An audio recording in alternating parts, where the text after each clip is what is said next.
Hello friends, and good evening. Please, make yourself at home. Get comfortable, relax, you've had a long day. Tonight's story is a troubling one. School trips are great, hanging out with your friends outside of school grounds. But what happens when someone else joins the party uninvited?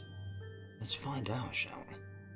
So, pour yourself a whiskey, or perhaps a spot of tea, and sit back and relax to a story with me.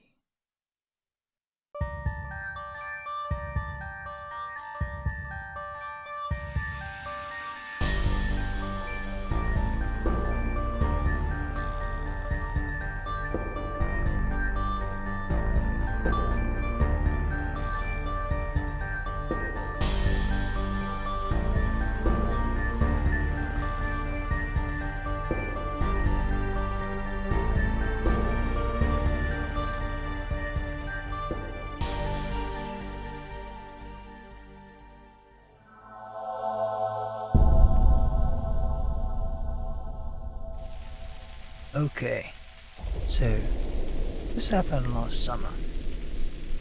My high school had organised a 2-week camping trip. I live in Scotland, if anyone cares. The campsite itself was hours and hours away by bus. So we stayed in a hotel for the night en route.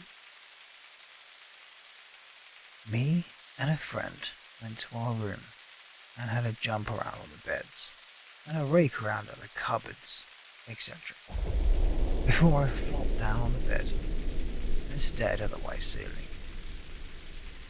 Now, this seems random, but trust me, it's relevant, so bear with me. We chatted for a while, before he produced a Ouija board and some candles. Now, I don't believe in that kind of thing, but I was up for a laugh. Seeing as it can be fun to indulge in some spooky silliness now and then, despite being a skeptic. Anyways, we turned the lights off and played for a while. And not much happened. We mostly just asked stupid questions and jokingly moved it with mock discreetness. AKA, is this the spirit of your mama? Stupid, immature shit like that. One of the other students suddenly knocked on the door and told us to come down for coffee and cake, and a talk from the teachers about the plans for the next day. So we turned the lights on,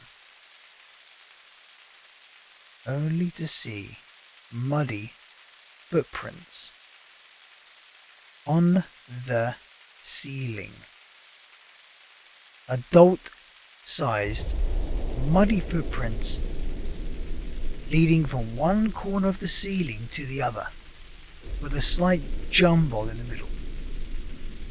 They had most certainly not been there before we turned the lights off. We had been the only two people in the room with each other the entire time.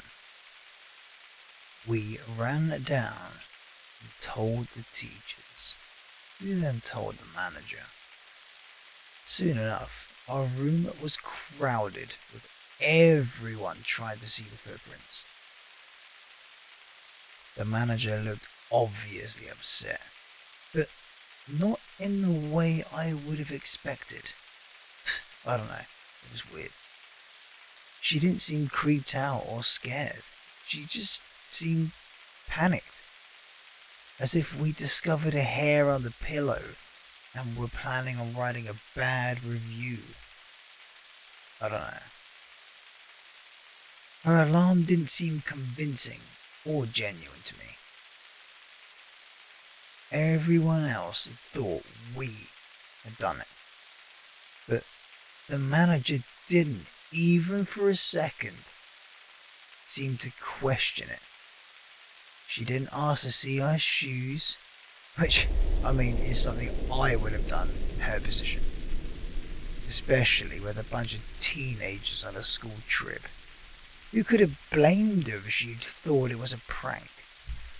But she didn't, which definitely seemed odd to me. She kept insisting it must have been the previous guest.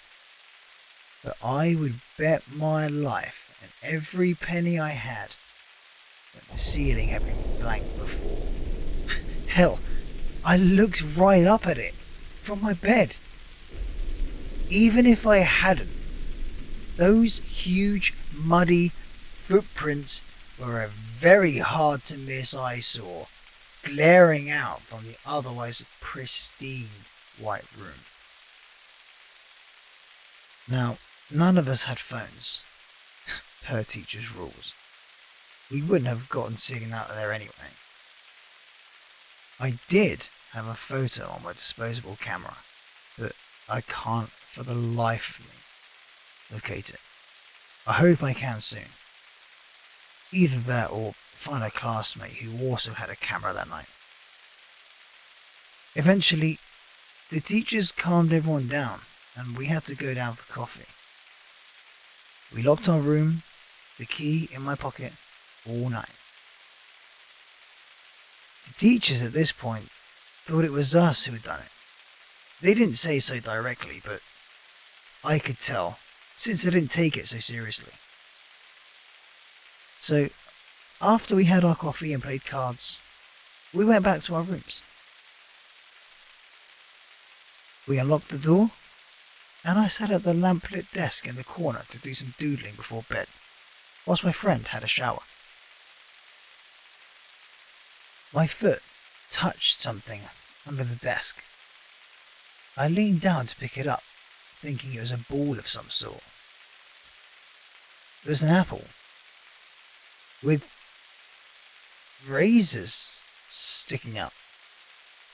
Someone had half-embedded razors all over an apple and sat it under the desk. I dragged my friend out of the shower. I mean, he was mad. He thought it was one of the other students messing us around. But then we went over the events logically, and the room had been locked the entire time. There hadn't been a cleaner in to clean the footprints either. We'd been told to ignore them and stop causing hysteria. We looked at the apple again, and it looked fresh. Pierced areas of exposed white hadn't gone brown yet, which apples usually do after a short while. So our guess was this apple hadn't been lying there from a previous guest. Apples go brown within minutes. We didn't tell the manager this time, nor the teachers. We'd only get in trouble by the teachers, and the manager royally creeped us out. We threw the apple out the window and slept in the corridor. I'd be lying if I said I wasn't still skeptical. After all, I have been all my life. But this is something that will never leave me. I just can't explain it.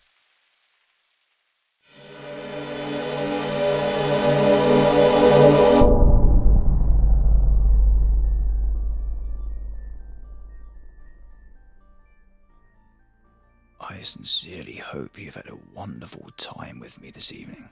I know I have. So, be a lady or a gentleman and very politely tap that subscribe button. There you go. That was easy, wasn't it? Until the next time.